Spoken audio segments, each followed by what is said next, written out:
ಆ ದೇಶದ ಮೊದಲ ಪ್ರಜೆ ಅಂದ್ರೆ ಅದು ಹೆಣ್ಣು. ಆದ್ರೆ ನಮ್ಮ ಕರ್ನಾಟಕದಲ್ಲಿ ಹೆಣ್ಣಿಗೆ ಮರ್ಯಾದೆ ಇಲ್ಲ.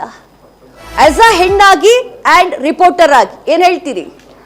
ಎಸ್ ಕಾವ್ಯ, ನಮ್ಮ ಒಂದು ಕಳೆದ 2 ತಿಂಗಳಿಂದಲೂ ನಮ್ಮಲ್ಲಿ ಸಿಎಂ ಬದಲಾವಣೆ ಚರ್ಚೆಗಳಾಗ್ತಾ ಇತ್ತು, ಒಂದಷ್ಟು ಖಾತೆ ಬದಲಾವಣೆ ಚರ್ಚೆ ಎಲ್ಲ ಆಗ್ತಾ ಇತ್ತು. ಅಂದ್ಕೊಂಡಂತೆ DKಶಿ ಅವರು ಸಿಎಂ ಆಗ್ತಾರೆ, ಒಂದಷ್ಟು ಜನರನ್ನ ತಮ್ಮ ಸಂಪುಟದಲ್ಲಿ ಸೇರಿಸ್ಕೊಂತಾರೆ. ಮೊದಲ ಪಟ್ಟಿಯಲ್ಲೇ ನಾವು ಎಕ್ಸ್ಪೆಕ್ಟೇಷನ್ ಮಾಡಿದ್ವಿ ಒಬ್ಬ ಮಹಿಳಾ ಮಣಿ ಇರ್ತಾರೆ, ಯಾರ್ಯಾರು ಮಹಿಳೆಯರ ಖಾತೆ ಕೊಡ್ತಾರೆ ಅಂತ. ಯಾಕೆಂದ್ರೆ ಈ ಹಿಂದೆ ಇದ್ದಂತ ಸಿದ್ದರಾಮಯ್ಯ ಅವರ ಸರ್ಕಾರದಲ್ಲಿ ಒಬ್ಬ ಮಹಿಳೆ ಸಚಿವೆ ಇರ್ತಾರೆ. ಆದ್ರೆ DKಶಿ ಅವರ ಸರ್ಕಾರದಲ್ಲಿ ಒಂದಷ್ಟು ಬದಲಾವಣೆಗಳಾಗುತ್ತೆ, ಒಂದಷ್ಟು ಜನ ಹೆಣ್ಮಕ್ಳು ಸೇರ್ಕೊಂತಾರೆ, ಮಹಿಳೆಯರು ಕೂಡ ಸಚಿವೆ ಆಗ್ತಾರೆ ಅನ್ನುವಂತ ನಿರೀಕ್ಷೆಗಳಿತ್ತು. ಆದ್ರೆ ಮೊದಲ ಪಟ್ಟಿಯಲ್ಲಿ ಯಾವುದೇ ರೀತಿಯ ಹೆಣ್ಮಕ್ಳ ಹೆಸರುಗಳು ಬರೋದಿಲ್ಲ. ಓಕೆ, 2 ತಿಂಗಳಾದ್ಮೇಲೆ ಮತ್ತೊಂದು ಪಟ್ಟಿ ಬರುತ್ತೆ, ಅದ್ರಲ್ಲಾದ್ರೂ ಕೂಡ ಹೆಣ್ಮಕ್ಳು ಇರ್ತಾರೆ, ಹೆಣ್ಮಕ್ಳು ಸಚಿವೆ ಆಗ್ತಾರೆ ಅನ್ನುವಂತ ಬಹಳಷ್ಟು ನಿರೀಕ್ಷೆ ಒಬ್ಬ ಹೆಣ್ಮಗಳಾಗಿ ನನ್ನಲ್ಲೂ ಕೂಡ ಇತ್ತು. ಆದ್ರೆ ಕಹಾನಿ ಮೇಲೆ ಟ್ವಿಸ್ಟ್ ಇಲ್ಲ ಅಂತಾರಲ್ಲ, ಆ ತರ ಆಗೋಯ್ತು. ಮೊದಲ ಪಟ್ಟಿಯಲ್ಲಿ ಗಾಯತ್ರಿ ಶಾಂತೇಗೌಡ ಅವರ ಹೆಸರು ಕೇಳಿ ಬರುತ್ತೆ. ಇನ್ನೊಂದು ಮಲೆನಾಡು ಭಾಗದವಳಾಗಿ, ಒಬ್ಬ ಚಿಕ್ಕಮಂಗ್ಳೂರು ಭಾಗದವಳಾಗಿ ಒಂದಕ್ಕಲ್ಲಿ ನಂಗೆ ಖುಷಿ ಕೂಡ ಆಗಿತ್ತು, ಒಬ್ಬ ಮಹಿಳೆ ಸಚಿವೆ ಆಗ್ತಾರೆ ನಮ್ಮ ಜಿಲ್ಲೆಯಿಂದ ಅಂತ ಹೇಳಿ. ಆದ್ರೆ ಕೊನೆಯ ಮೂಮೆಂಟ್ ಅಲ್ಲಿ ಗಾಯತ್ರಿ ಶಾಂತೇಗೌಡ ಅವರ ಹೆಸರು ತಳ್ಳಲಾಗುತ್ತೆ, ಪ್ರಮಾಣ ವಚನ ಸ್ವೀಕಾರ ಮಾಡಲ್ಲ ಅಂತ ಹೇಳಿ ಒಂದು ಸುದ್ದಿ ಹೊರಗೆ ಬರುತ್ತೆ. ಈ ಒಂದು ನೋಡ್ತಾ ಹೋಗೋದಾದ್ರೆ ಎಲ್ಲೂ ಕೂಡ 19 ಜನರ ಶಾಸಕರು ಮಾತ್ರ ಪ್ರಮಾಣ ವಚನವನ್ನ ಸ್ವೀಕಾರ ಮಾಡ್ತಾರೆ. ಯಾವ ಮಹಿಳೆ ಸಚಿವೆಯು ಕೂಡ ಪ್ರಮಾಣ ವಚನ ಸ್ವೀಕಾರ ಮಾಡೋದಿಲ್ಲ. ಇನ್ನೊಂದು ಒಂದು ಫನ್ನಿ ಏನು ಅಂತ ಅಂದ್ರೆ 19 ಜನ ಪುರುಷ ಅವರಿಗೆ ಖಾತೆಯನ್ನ ಹಂಚಿಕೆ ಮಾಡಲಾಗುತ್ತೆ, ಇರೋದು 6 ಜನ.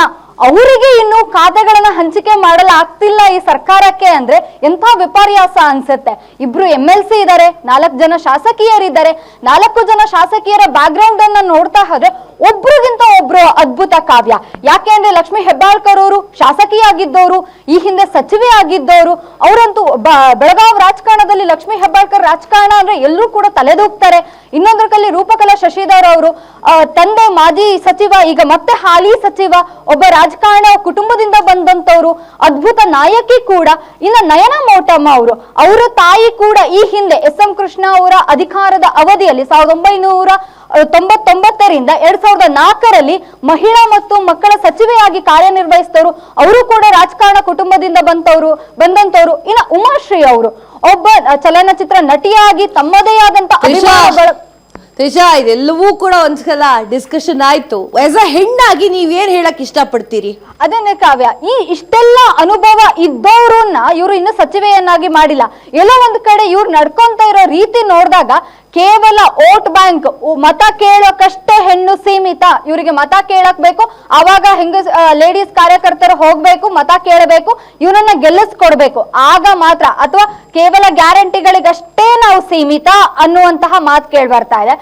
ಎಲ್ಲ ಒಂದ್ ಕಡೆ ಆತರ ಅನ್ಸುತ್ತೆ. ಹಾಗಾದ್ರೆ ಇನ್ನೊಂದ್ ಕಡೆ ನೋಡ್ತಾ ಇದ್ರೆ ಕಾವ್ಯ, ನಾವು ಕೇವಲ ಮಹಿಳಾ ಮತ್ತು ಮಕ್ಕಳ ಖಾತೆಗೆ ಮಾತ್ರ ಹೆಣ್ಣು ಮಕ್ಕಳು ಸಚಿವೆ ಆಗಕ್ ಸೀಮಿತನಾ? ಬೇರೆ ಯಾವ ಖಾತೆಯನ್ನು ನಾವು ನಿರ್ವಹಿಸಲು ಅಸಾಧ್ಯವಾ? ಕೇಂದ್ರದಲ್ಲಿ ಕೊಟ್ಟಿದ್ದಾರೆ, ಕೇಂದ್ರದಲ್ಲಿ ಏನು ಗೊತ್ತಾ, ಕರ್ನಾಟಕದಲ್ಲಿ ಕೊಡ್ತಾ ಇಲ್ಲ ತ್ರಿಷಾ. ಹೌದು, ಕರ್ನಾಟಕದಲ್ಲಿ ಕೊಡ್ತಾ ಇಲ್ಲ. ಮಹಿಳಾ ಮತ್ತು ಮಕ್ಕಳ ಕಲ್ಯಾಣ ಇಲಾಖೆ, ಕನ್ನಡ ಮತ್ತು ಸಾಂಸ್ಕೃತಿಕ ಇಲಾಖೆ ಇವೆರಡೇ ಆಗ್ತಿದೆ. ಕೇಂದ್ರದಲ್ಲಿ ಹಂಗಲ್ಲ, ಕೇಂದ್ರದಲ್ಲಿ ಕೊಡ್ತಾ ಇದ್ದಾರೆ. ಹೌದು, ನಮ್ಮಲ್ಲಿ ರಕ್ಷಣಾ ಸಚಿವೆಯನ್ನ ನೋಡಿದೀವಿ, ಹಣಕಾಸು ಮಂತ್ರಿಯನ್ನು ಕೂಡ ನಾವು ಇದ್ರಲ್ರಿ. ಹೌದು, ವರ್ಷ. ಆದ್ರೆ ರಾಜ್ಯದಲ್ಲಿ ಮಾತ್ರ ಮಹಿಳಾ ಮತ್ತು ಮಕ್ಕಳ ಖಾತೆಗೆ ಮಾತ್ರ ನಾವು ಸೀಮಿತ ಆಗಿದ್ದೀವಿ. ಯಾಕೆ ನಾವು ಕಾನೂನು ಸಚಿವರಾಗಿ ಕಾರ್ಯನಿರ್ವಹಿಸಲ್ಲ?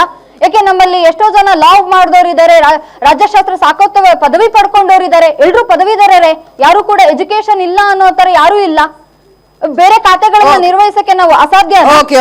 ಓಕೆ ತ್ರಿಷಾ, ನಮ್ ಜೊತೆ ಮಾತನಾಡಿದ್ದಕ್ಕೆ ಧನ್ಯವಾದ.